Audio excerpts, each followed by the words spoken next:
Hello everyone, welcome back to my channel. If you're new here, my name is Wiktor. In today's video, I'm going to be showing you something that took me a while to make, and it was a lot of work, but basically I finished my floor insulation, the new floor. Obviously I took out the old floor before that and treated all the rust spots and everything. So without further ado, let me go into the process. First thing I started was to cut down the wooden battens that were going onto the floor for the framing. And the reason was because they were quite long, so easy to work with when they're shorter. Now don't laugh at my sewing skills because it's quite awful, but this is part of the progress I'm making throughout this whole series. I get better over time.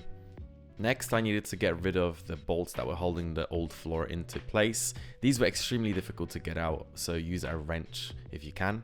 Once you loosen them, you can easily use a power driver or a screwdriver to get rid of them.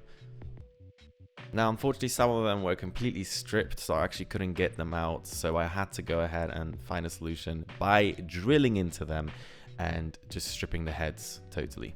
Now, this wasn't the most ideal solution, but I decided to just leave those remaining bolts in place and treat it for rust.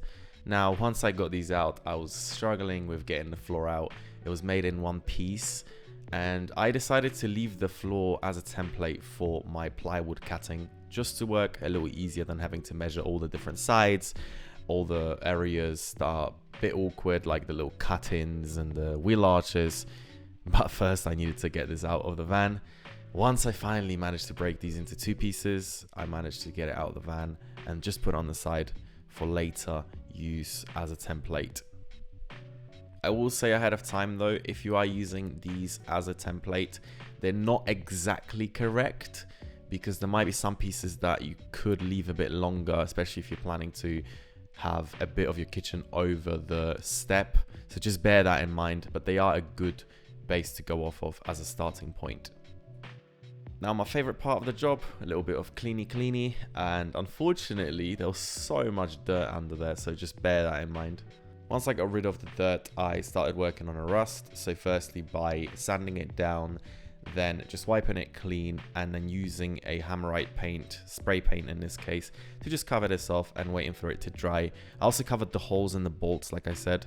And also I had some holes already in the van, so I used this JB weld to actually plug these in. Now the fun part of the job, which was actually measuring out all the individual wood battens and cutting them down to size. This will form the frame for the flooring, and this is where between those frame pieces the actual PIR board goes. So once I got these cut to size, I then measured them out just to make sure that before I stick anything down it actually makes sense.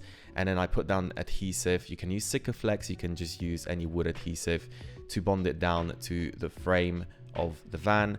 And then I also used self-tapping screws to bolt it down to the chassis, just for extra stability, only on those pieces that go widthwise across the van.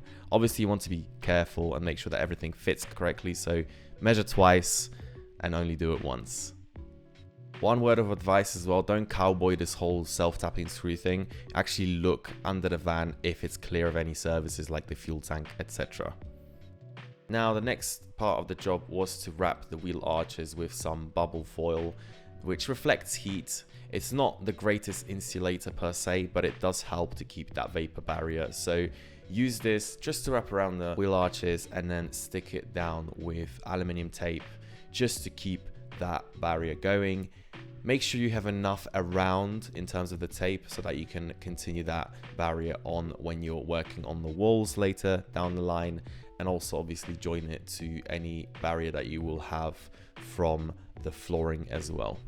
Now I will say one word of advice when you're working with the aluminium tape, not the actual bubble wrap itself but the tape. Do wear gloves because it does cut quite deeply. It's worse than any paper cut that I've ever had. Also, if you're wondering, I got the 100mm width of aluminium tape, which is quite wide, but it does mean that I can cut it down to smaller pieces if I need to. And also it just means that it does give me that bit extra room when working with the vapor barrier, which is something you want. You don't want to mess up the vapor barrier and then have that be totally off. Now, between the main pieces of wooden battens on your floor, I have also used some smaller pieces in between, just to firstly support the main pieces and also to just create that kind of grid structure to be able to put the PIR boards, once I cut them down to size, in between those boxes, so to speak. And with this, you don't need to screw it down to the floor. You can if you want, but it's not necessary because these are quite tight in between the main pieces going widthwise, so they will stay in place once you obviously put some adhesive down.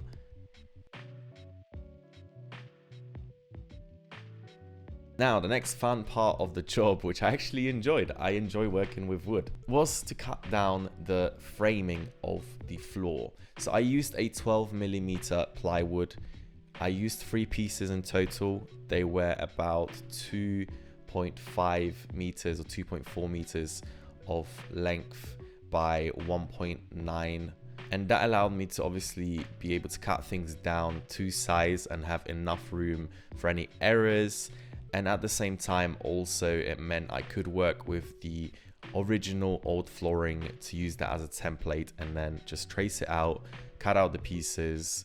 And last of all, it meant that I only have 3 pieces on the floor as opposed to what I originally bought, which was smaller plywood pieces. That would mean I would have about 5 or 6 on the floor.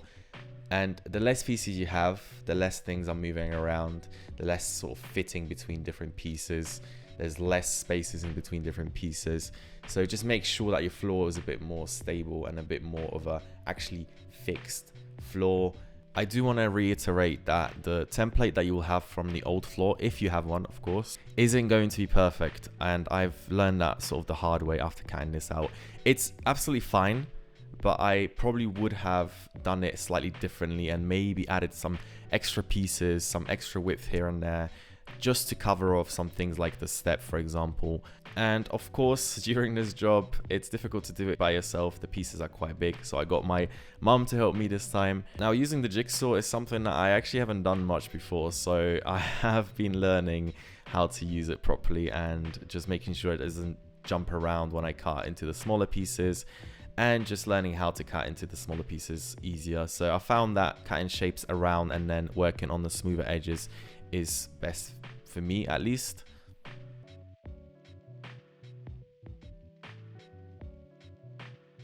Now, once that was out the way, I had to just make sure that the edges aren't jagged anymore. So just sanding it down with sanding paper, or if you have a multi-tool, you can do that as well, but just don't sand down too much.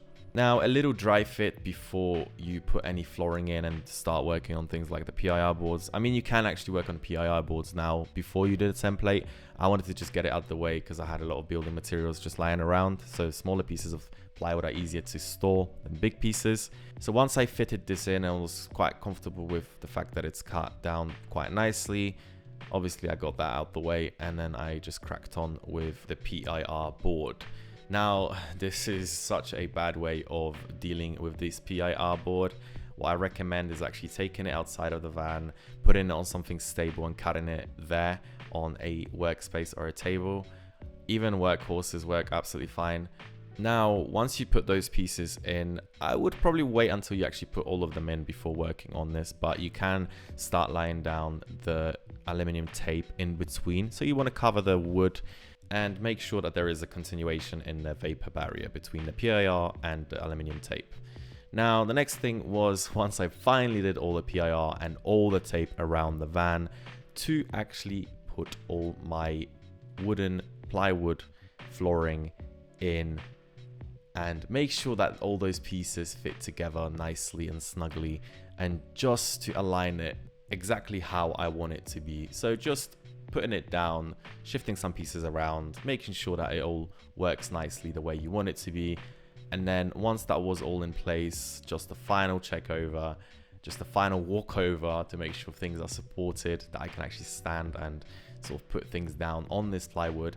And then just continuing by measuring out where those wooden support battens across the floor are. So what I did before, I should have mentioned, was to mark on the wall exactly where those pieces are. And that will make it easier for you later to then mark it down on the actual plywood, so you can use that as a reference line for where you are drilling your screws into, because I wanted to hold down this floor with screws. So I just did about 3 screws along each of the wooden battens, 3 or 4, and just to make sure that that's being held into place and that that support is there. And this is the final finished product with some building materials left over in the van, but I'm pretty happy with it. And last but not least, I got under the van to spray the screws with Waxoyl just to weatherproof them. So thank you very much for watching the video. I hope you enjoyed it. And I must say that this was probably the first job I did on this project that went completely to plan, almost completely to plan. I have made pretty much 0 mistakes this time. So in contrast to the window and a rooftop, although that was alright, this went a lot smoother. As always, if you can leave a thumbs up, if you can subscribe, I'll be extremely grateful. If you've got any suggestions that would help anyone else during their build, please leave them down below. If you've got any suggestions for me for the future, also leave them down below in the comment section. And other than that, I'll see you in the next video. Peace and love.